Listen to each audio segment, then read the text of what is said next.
Il était une fois un habile capitaine de navire, loyal et dévoué à son souverain depuis plus de 30 ans. Ce capitaine était le plus fidèle serviteur du roi, gérant les expéditions maritimes et protégeant les richesses du royaume avec une discipline exemplaire. Son engagement lui avait valu la confiance absolue du roi, une confiance si grande qu'il était plus considéré que les propres conseillers du monarque. Cependant, cette fidélité inébranlable suscitait la jalousie de nombreux officiers et courtisans. Nombreux étaient ceux qui enviaient son influence et cherchaient par tous les moyens à le discréditer.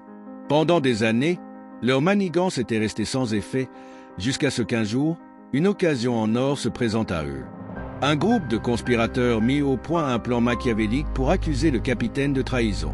Ils falsifièrent des documents et firent circuler la rumeur qu'il conspirait avec les pirates ennemis pour s'emparer des routes commerciales du royaume. Ils usèrent de faux témoignages, de lettres fabriquées et même de complices prétendant avoir vu le capitaine réunir secrètement les flottes adverses. Trompé par ces preuves fabriquées, le roi, déçu et blessé, ordonna l'arrestation immédiate du capitaine et décréta qu'il serait jeté à la mer, enchaîné, pour être dévoré par les requins affamés. Lorsque le capitaine apprit son sort, il fit une dernière demande. « Majesté, accordez-moi 10 jours avant mon exécution.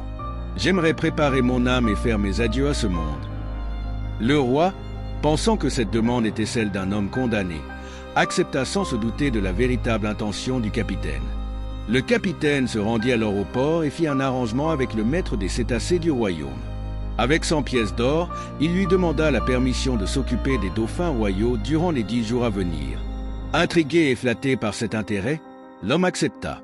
Chaque jour, le capitaine nourrissait les dauphins, les soignait et nageait avec eux, formant avec ces créatures marines une véritable amitié. Il apprit à comprendre leur comportement, à jouer avec eux et à les guider à travers l'eau. Les animaux, sensibles à sa gentillesse, en vinrent à le considérer comme un des leurs. Un lien unique se créa, un lien de confiance et de respect mutuel. Le 10e jour arriva. Attaché et mené sur un bateau au large, il fut jeté dans la mer, au milieu des eaux infestées de requins. Les spectateurs s'attendaient à voir une fin rapide et cruelle. Mais au lieu d'être attaqué, un groupe de dauphins surgit des profondeurs et l'entoura, formant un cercle protecteur.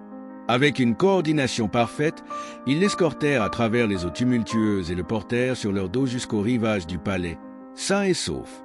Le roi, stupéfait par ce miracle, exigea une explication. Comment était-ce possible? Comment ces créatures marines avaient-elles pu sauver un homme condamné? Le capitaine, serein, répondit avec sagesse. « Majesté, j'ai pris soin de ces dauphins seulement 10 jours, et ils ont refusé de me laisser mourir. Pourtant, après 30 années de loyauté à votre service, vous avez cru à des mensonges sans m'offrir la moindre chance de me défendre. Ne voyez-vous pas l'injustice ?» Honteux de sa précipitation et conscient de son erreur, le roi révoqua son jugement et rétablit le capitaine dans ses fonctions. Il ordonna une enquête approfondie qui révéla la supercherie des conspirateurs. Ces derniers furent traduits en justice. Cependant, fidèle à ses principes, le capitaine choisit de leur accorder son pardon, enseignant à tous une leçon sur la justice et la bienveillance. Cette histoire nous enseigne que nos actions parlent plus fort que les mots. Le capitaine n'a pas cherché à argumenter en sa faveur, il a laissé ses actes prouver sa valeur. De plus, elle nous rappelle l'importance de ne pas juger trop vite, mais de toujours accorder une chance à ceux en qui nous avons placé notre confiance. La loyauté et la justice sont des trésors précieux qui ne devraient jamais être sacrifiés sur l'autel de la défiance et de la manipulation.